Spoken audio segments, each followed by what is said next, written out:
abria no limite de baixa. Nossa.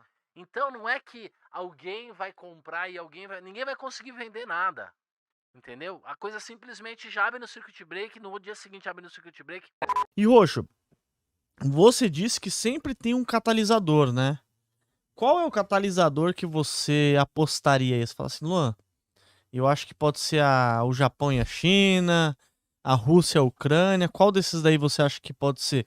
Ou a dívida dos Estados Unidos, que tá impagável. O que você apostaria assim? Perfeito. Para que a gente tenha uma convicção maior de que se aproxima uma crise dessa, um crash desse, ou que as chances aumentaram, para que a gente consiga reconhecer a fragilidade no sistema suficiente para gerar um evento desse, 4 camadas, 4 dimensões, 4 informações precisam estar alinhadas. A primeira delas é a parte do valor, o valuation, o preço das ações. Então, as ações elas têm que estar caras. Para que o mercado caia muito, ele tem que estar caro. Então, hoje a bolsa brasileira não está cara, está relativamente barata. A bolsa americana está um pouco mais cara. O Nasdaq, que é a tecnologia, está cara. Então, a gente teria ainda que ter mais uma alta. Então, o mercado teria que subir aí pelo menos uns 10 ou 15% no Brasil. Vejo a Bolsa Brasileira tranquilamente testando 150 mil pontos aí nos próximos 2 meses, por incrível que pareça. Então, a Bolsa tem que estar cara. Segundo, é a camada macroeconômica, tá? A gente vem de um aperto monetário e os juros nos Estados Unidos, os juros de curto prazo do FONC, do Banco Central Americano, estão a 5,25 com 5,50 há praticamente 2 anos, né? Quase entre 1 ano e meio e 2 anos, e isso tem fragilizado muito a economia americana. Então, as dívidas de cartão de crédito, a inadimplência, os preços dos imóveis, o emprego, a inflação, tudo isso está mostrando todos os sinais da fragilidade da economia americana, que tomou esteroides aí com o governo, gastando muito, muita impressão de moeda acontecendo. De um lado, o tesouro e o governo contratando muita gente, trazendo um monte de imigrante, pagando Bolsa Família para todo mundo lá nos Estados Unidos, e do outro lado o aperto monetário. E isso vai desgarçando a economia. A força econômica ela vai se deteriorando, ela vai diminuindo, e a gente não consegue prever uma recessão. A gente só sabe que houve recessão vários meses depois, isso aconteceu em 2008, em 2009. Então pode ser que a economia já esteja numa recessão. Então a primeira camada, preços, valor, valuation, fundamento. A segunda, macroeconômica. Eu posso passar um dia aqui falando como existem sinais da fragilidade econômica. A gente está com a curva de juros invertida nos Estados Unidos faz 700 dias, praticamente 2 anos. O que é a curva invertida? Uma economia saudável, ela tem a taxa de juros longa mais alta e Sim. mais cara do que a curta. Sim. Então o Treasury americano, que é a emissão do tesouro, da dívida americana, do governo americano, ele historicamente, os títulos longos têm que pagar juros mais altos do que os curtos, porque é mais arriscado um título longo do que um curto, porque é Sim. mais provável que alguém quebre em 10 anos do que quebre em 2 anos. Então é da natureza que títulos longos paguem juros mais altos do que curtos, mas houve uma inversão. Por quê? Quando a gente tem um aperto monetário, os juros de curto prazo sobe mais do que o de longo prazo fica mais baixo, então você tem os juros curtos mais altos do que os juros de longo prazo. 3 meses com 10 anos, 2 anos com 10 anos, 2 anos com 20 anos, 2 anos com 30 anos, todos os pares estavam invertidos e agora estão desinvertendo. A única vez que a gente ficou próximo de 700 dias de inversão de curva de juros foi 1929. Então, Aí, ó, é esse tipo de 1929. comparação. Em 2008 nós tivemos 500 dias, 450 dias, em 99, 2000 nós tivemos 400 e poucos dias, 12 vezes que aconteceu uma inversão na curva de juros, por conta de um aperto monetário do Banco Central americano, desde que a gente tem estatística, que é lá em 1917, das 12 vezes, 11 vezes nós tivemos recessão. Então aí, ó, é um indicador 9 muito vezes forte. nós tivemos crash. Entendeu? Então, não é que, será, não. E é exatamente entre desinverter a curva de juros e o Banco Central americano começar a baixar os juros, que provavelmente é em setembro. Entendeu?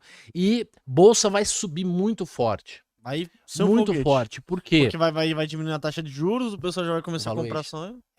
Aí o valuation vai explodir. O valuation explode porque o valuation, a maneira como os analistas calculam o preço justo de uma empresa, ele pega tudo que a empresa pode render no longuíssimo prazo, ele traz a valor presente, é o fluxo de caixa, descontado a valor presente, e embaixo da fórmula você divide pela taxa de juros. Você desconta pela taxa de juros.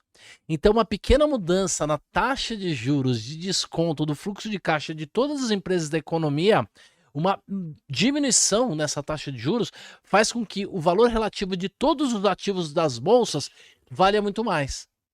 Então, é natural que quando os juros continuarem caindo, porque os juros de médio e longo prazo estão caindo. Porque o Fed ele só manda nos juros de um dia.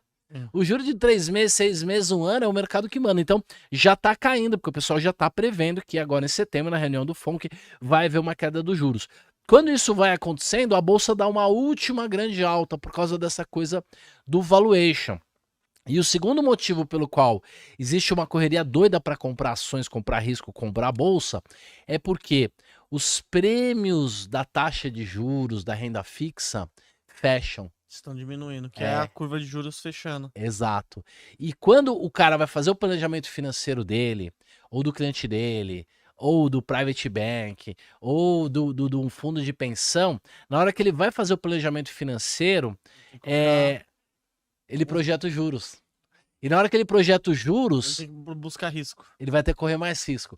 Porque com a taxa de juros alta, qualquer projeçãozinha que ele fazia, ele batia lá no alvo dele, ele batia lá no objetivo dele.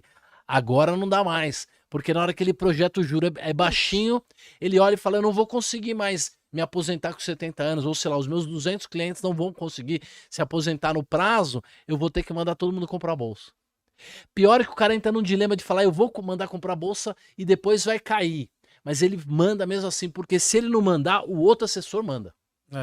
O outro que é concorrente dele. E o cara vai comprar a bolsa de quem mandar comprar e vai ganhar dinheiro no começo e vai culpar o cara que foi muito medroso.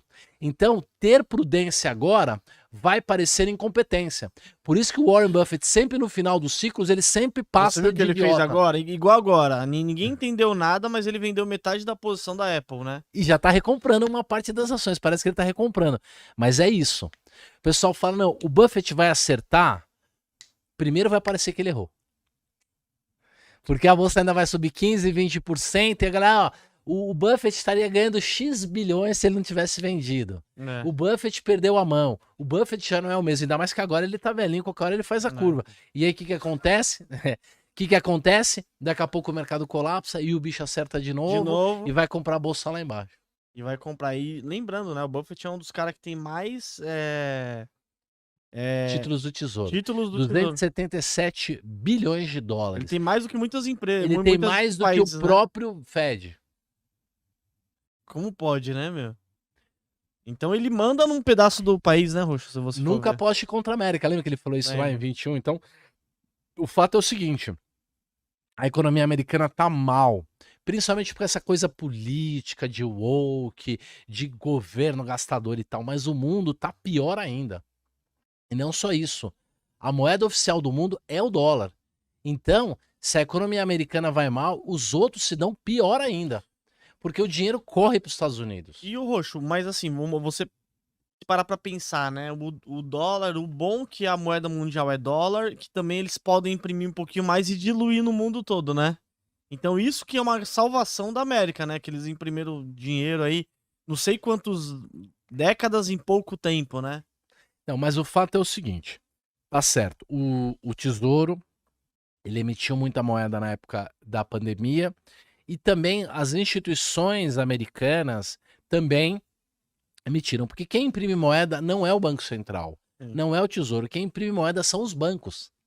Os bancos é que imprimem moeda na hora que eles decidem emprestar dinheiro para alguém e creditar dinheiro na conta do cara. Sim. Eles estão inventando dinheiro do nada. Do nada. Então não adianta o Banco Central, o Tesouro, imprimir ou recomprar títulos para pôr dinheiro na economia se o banco falar nananina, não vou emprestar.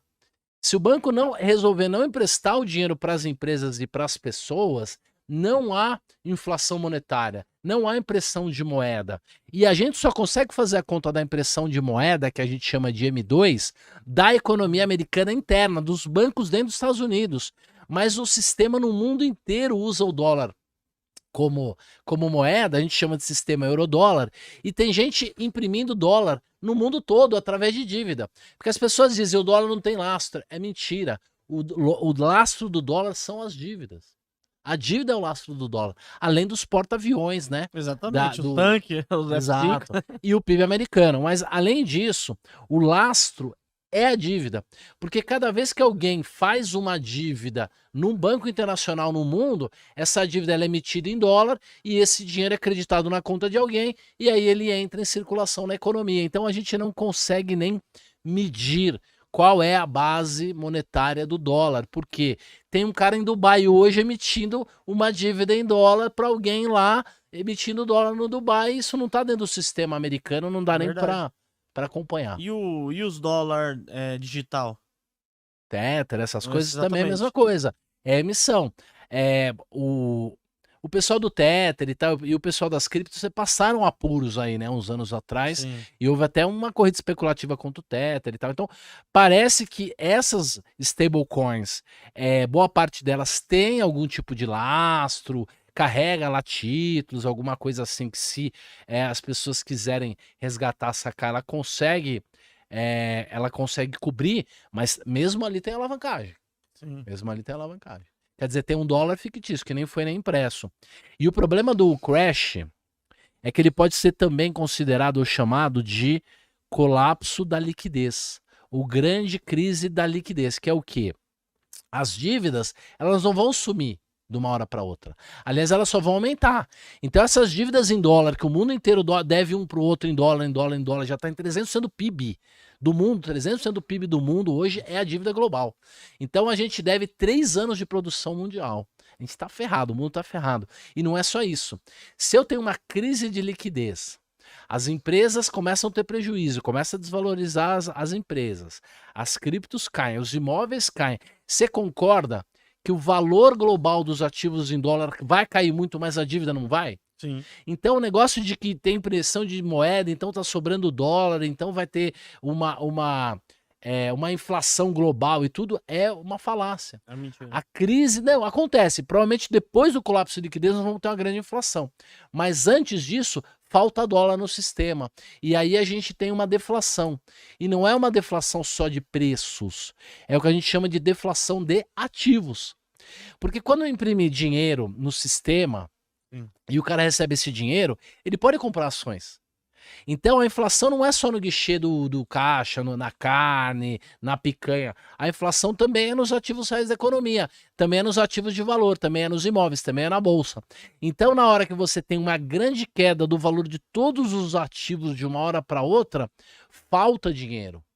Falta dinheiro. E sabe o que acontece? Ativos ilíquidos, como criptos, como o Porsche, como o imóvel não sei aonde, cota do não sei do que e tal, tudo isso se desvaloriza muito rápido, porque você não tem para quem vender.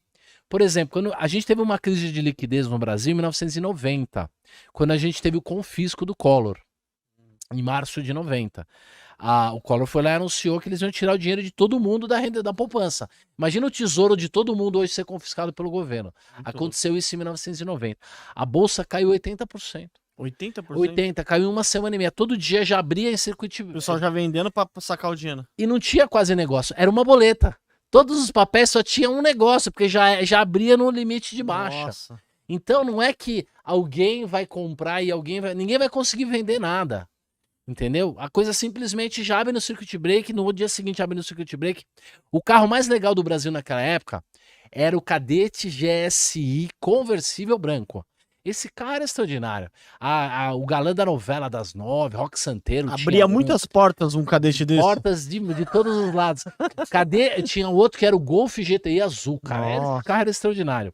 Custava, nessa época, em 90, 70 mil dinheiros lá da época. 70 mil, pensa nisso. Logo depois do confisco, teve o crash da Bolsa Brasileira, que a Bolsa caiu 80%, os caras estavam vendendo o Cadete GSI branco por 17 pratas. Nossa, ele era de 70 foi pra 17. Então, galera, quem quer comprar Rolex, Porsche, Patek Philippe, Porsche, essas coisas, espera o crash chegar, que você vai comprar só pelo preço da manutenção. Você vai comprar a dívida do cara lá, os carnês, e vai levar o ativo. Vai levar o ativo, a manutenção ali, pagar o IPVA e tal. Se o Mateuzinho conseguir, tem uma imagem legal, se você conseguir, foi um cara que tava vendendo um carro em 1929, depois do crash, por $100. $100. Procura aí. $100, crash, sell, car, vai aparecer, é muito interessante. Então, gente, isso já aconteceu muitas vezes, é uma repetição, fiquem espertos, deixem isso no inconsciente, não acredita no que eu tô falando, se questiona, vai ver outros vídeos, vai descobrir quem é o Taleb, vai ver o Howard Marks, leia livros e deixe isso no seu subconsciente. Por quê? Nos próximos 3 meses, coisas extraordinárias estão para acontecer. Tem conflito mundial, tem problema na China, tem problema no Japão, tem